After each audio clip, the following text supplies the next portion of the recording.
Etimológicamente, el concepto de actitud surge en el siglo XVII con el concepto de attitudine en Italia, en donde los críticos de la época le daban este término a las posturas que tenían las esculturas, en donde trataban de denotar las posiciones anímicas de las personas. Sin embargo, el término de actitud en el siglo XX es introducido a la psicología social por William Thomas y Florian Sneinicke. Ellos realizan un estudio en 1918, en 1920, en donde para ellos la actitud tiene una dimensión mental y subjetiva. Por lo tanto, para ellos, pues, esto es un proceso de conciencia individual. La actitud, para ellos, pues, tiene dos elementos importantes. Uno es la parte emocional y la otra es la parte intelectual. Con relación a la parte emocional, ellos consideran pues que acá se están denotando aspectos como el agrado, desagrado, aceptación, rechazo, y en la parte intelectual, que se refiere más que todo a las creencias o conocimientos que se tiene con respecto a lo que es el objeto social. Morgan define lo que es actitud como una tendencia a responder de una persona ante un objeto o situación. Esta forma de responder puede ser de una forma positiva o negativa. Para Morgan, el objeto es la meta de la actitud. Este objeto es una meta aprendida. También le da importancia a la parte emocional, es decir, que hay un sentimiento de aceptación, de rechazo, que puede ser también de aprobación o de negación.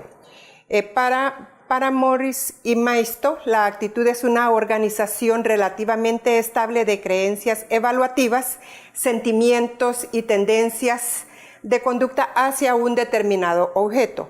Cuando Morris y Maisto consideran lo que son las creencias, esto lo están relacionando a lo que son los hechos, las opiniones y los conocimientos que se tienen con respecto a una actitud. Y con relación a los sentimientos, acá hablan del amor, del odio, del agrado, desagrado. Y las tendencias de la conducta pues están relacionadas a las tendencias de acción que llevamos hacia un determinado objeto. Ahora, Morris y Maisto, ellos consideran pues que en su definición de las creencias, pues acá hay dos elementos, la parte emotiva y la parte intelectual. Es decir, en la emotiva pues tenemos todos esos sentimientos y en la parte intelectual los conocimientos que se tiene con respecto al objeto de la actitud. Cuando hablamos de la actitud, las actitudes denotan las creencias o conocimientos que nosotros tenemos con respecto a algo. También denotan sentimientos que pueden ser de acercamiento, de alejamiento, de aceptación, de rechazo. También están las tendencias de acción, que son las conductas que nosotros manifestamos frente a lo que es una actitud específica. Y la relación con ciertos objetos que también están denotando lo que es la actitud. Las ideas denotan las actitudes, las diferentes ideologías que las personas manifiestan, así como también la actitud que nosotros podemos tener con respecto a las personas. Es decir, que todos estos aspectos están relacionados con nuestras actitudes.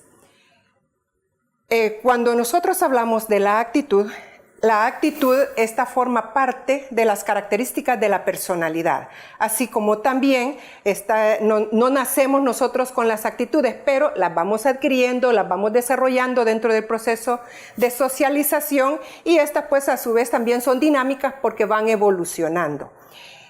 Las actitudes se relacionan con nuestra conducta. Por tal razón, nosotros podemos decir que cuando se habla de las actitudes, la actitud es una instancia previa a lo que es nuestra conducta. Ahora, las actitudes, ¿cómo pueden ser estas? Pueden ser favorables o positivas con respecto a una determinada situación o un objeto, o pueden ser desfavorables o negativas. Sin embargo, cuando hablamos de las actitudes, ¿cómo pueden ser las actitudes? Pueden ser de dos formas.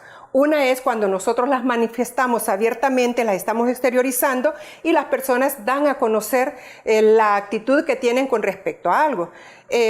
O puede la persona ocultarlas o reprimirlas, es decir, que no dar a conocer lo que es su actitud. Los prejuicios, estos también se consideran como actitudes. Un prejuicio lo que denota es una actitud que no está justificada. Por lo tanto, podemos decir que los prejuicios son actitudes de otra persona que nosotros no compartimos y que casi siempre se clasifican como malas o equivocadas. La actitud, cuando es fuerte, es adversa y no muy de acuerdo con respecto a los hechos, es cuando nosotros tendemos a llamarle que son los prejuicios. Hay otro concepto muy importante que se usa dentro de las actitudes, y este es la disonancia cognitiva. Esta disonancia cognitiva fue usada por primera vez en 1957 por Leon Festinger, y la disonancia cognitiva se refiere al conflicto que ocurre cuando una persona sostiene dos actitudes o pensamientos que se están contradiciendo entre sí. Entonces, esta es una definición que nos plantea Feldman. Sin embargo, Morgan dice que cuando se habla de disonancia cognitiva existen dos clases de situaciones. Una es la que se presenta una gran discrepancia entre los elementos que pueden ser favorables o desfavorables de la actitud, y entonces pues hay una disonancia, hay un desequilibrio emocional, un desequilibrio psicológico en el cual la persona va a tender a restablecer ese equilibrio. Y el otro es cuando la persona se ve obligada a decidir entre dos objetos sobre los cuales tienen sentimientos contradictorios. Con relación a este término de la disonancia cognitiva que fue empleado por Leon Festinger, él realizó una investigación en la Universidad de Stanford, en donde pues hizo tres grupos de estudiantes, y lo único que tenían que hacer era manejar unas clavijas.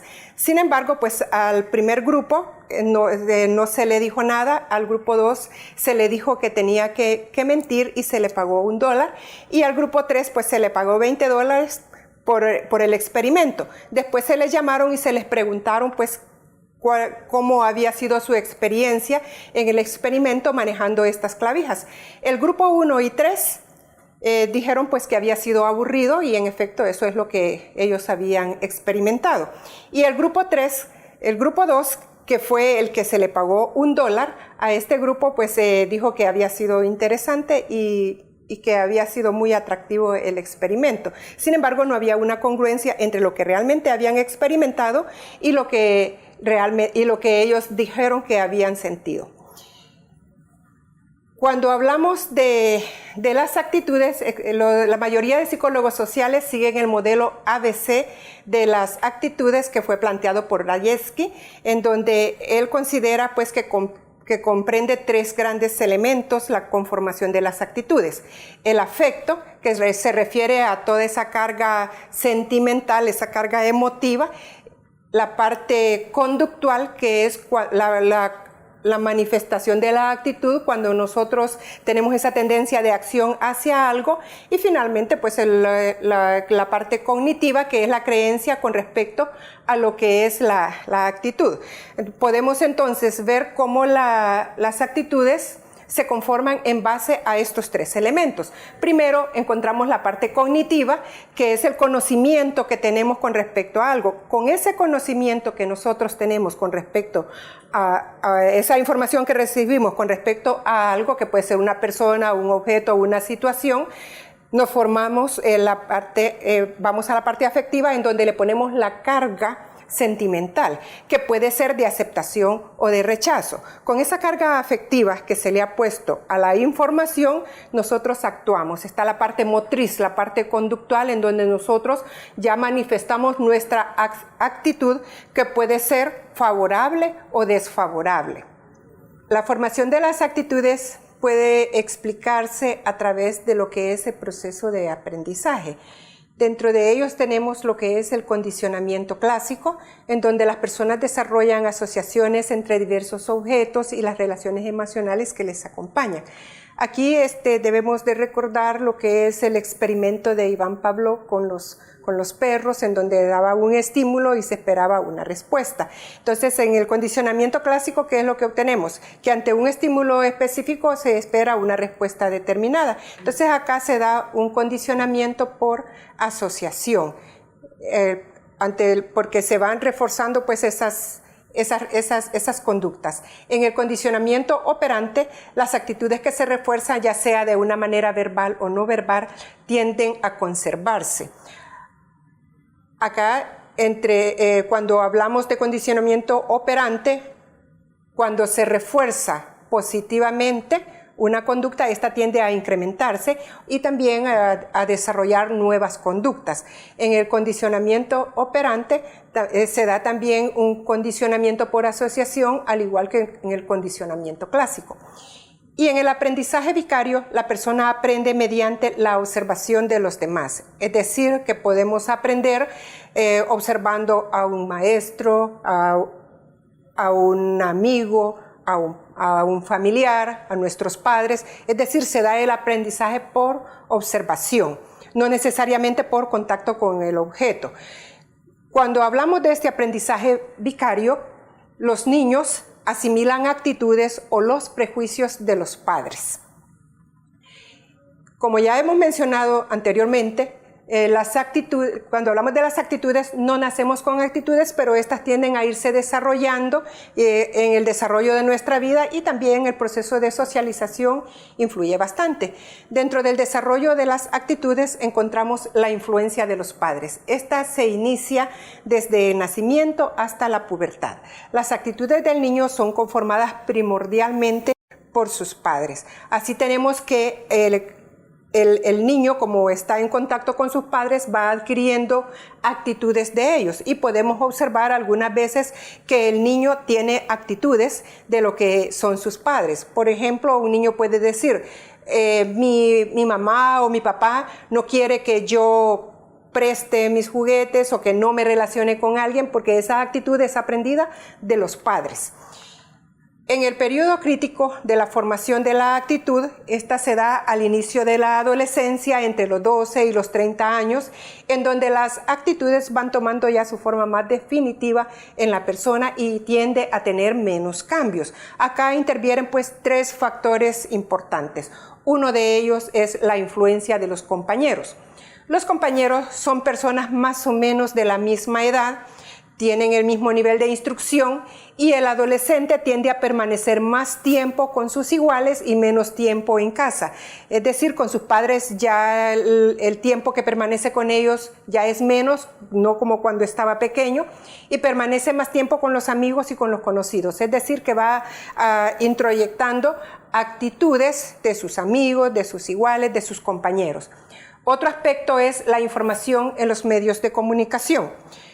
Los jóvenes o los adolescentes tienen mayor información que los adultos. Es decir, que ellos están más informados, ya que tienen acceso a los medios de información, como es la televisión, las redes sociales e internet.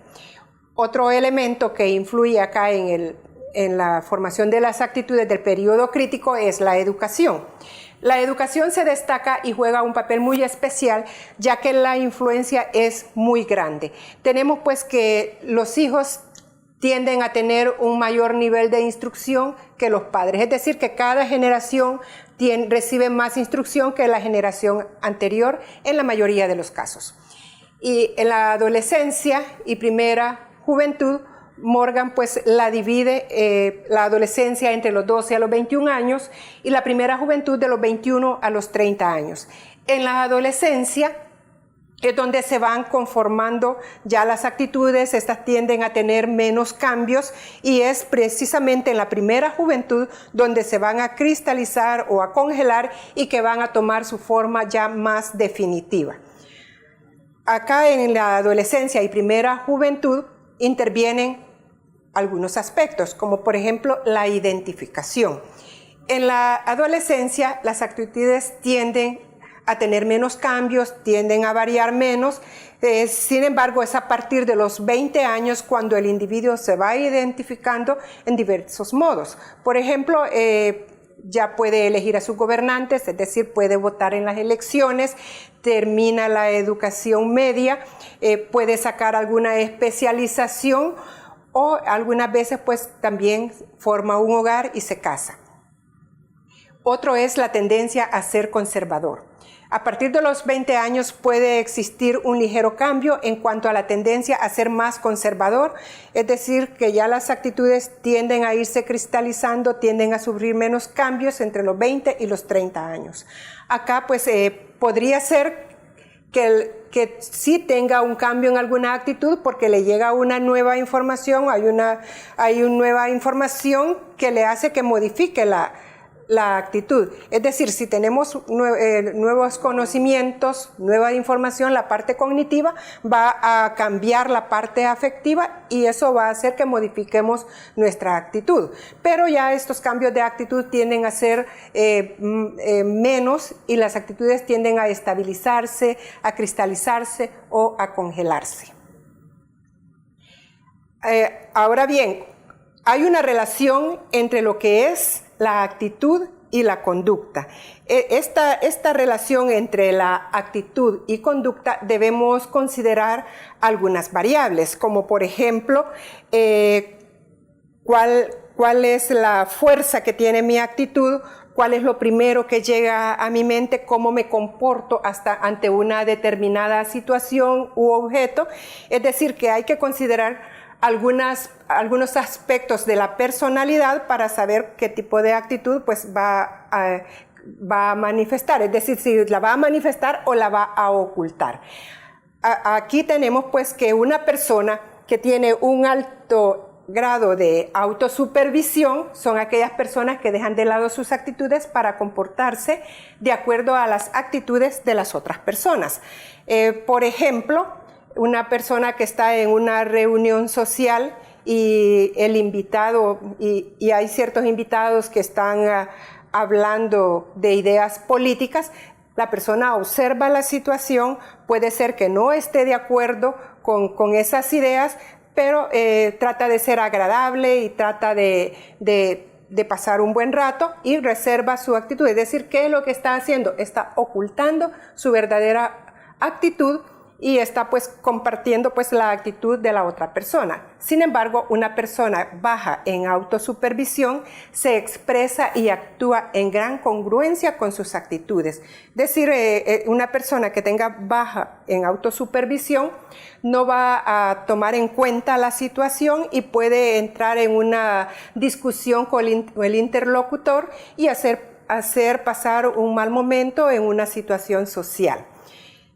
Por lo tanto, pues la actitud y la conducta están estrechamente relacionadas y por eso es que se dice que la conducta es una instancia previa a la actitud, porque es a través de las actitudes que nosotros estamos manifestando nuestra conducta.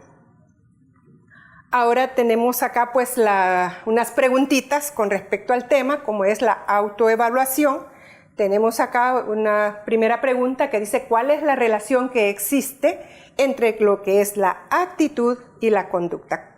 ¿Cómo es que se relaciona actitud y conducta? Una segunda pregunta, ¿en qué consiste el modelo ABC de las actitudes? El que nos plantea Rajewski, ¿verdad? Ustedes pues lo explican, los tres componentes que conforman las actitudes que ya habíamos mencionado anteriormente. Y finalmente tenemos esta última pregunta preguntamos acá cuáles son los aprendizajes que intervienen en la formación de las actitudes. Entonces tenemos estas tres preguntitas para reflexionar con relación al tema de las actitudes. Vamos a quedarnos hasta acá y pues muchas gracias y hasta la próxima.